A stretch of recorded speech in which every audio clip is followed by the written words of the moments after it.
Hi, this is Mrs. Golding, and I am in your math packet 2.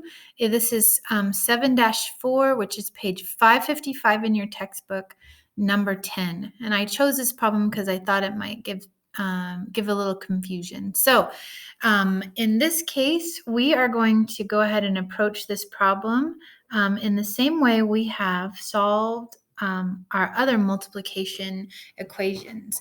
And we know that we undo multiplication with the inverse, which is division, right? Now, the interesting thing here that we need to remember is when we divide by a fraction, we're actually multiplying by the reciprocal, or when we're multiplying by the flip. Okay. And anytime you multiply a fraction by its reciprocal, you're going to get the number 1. So in other words, let me look here. I'm going to change this.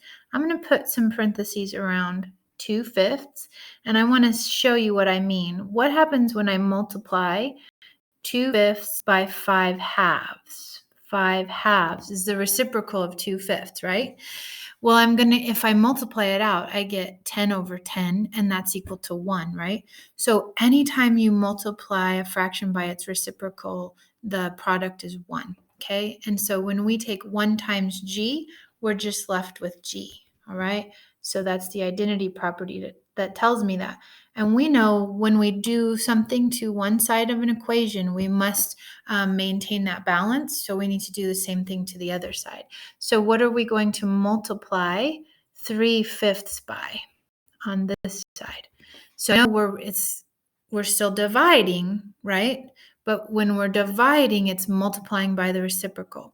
So we're going to multiply this by 5/2. Okay, 5/2. All right, so 5/2 here. If I look closely, I notice 5 and 5 have a common factor of 5. 5 divided by 5 is 1, and 5 divided by 5 is 1. In other words, 5/5 is 1. We're left with 3/2, right? So we have 3/2. 3/2. Well, 2/2 is 1, and then I have 1 left over. So if I were to make this a mixed number, it would be 1 and 1/2. Okay, 1 and 1/2. All right, I hope that helped you solving problem number 10.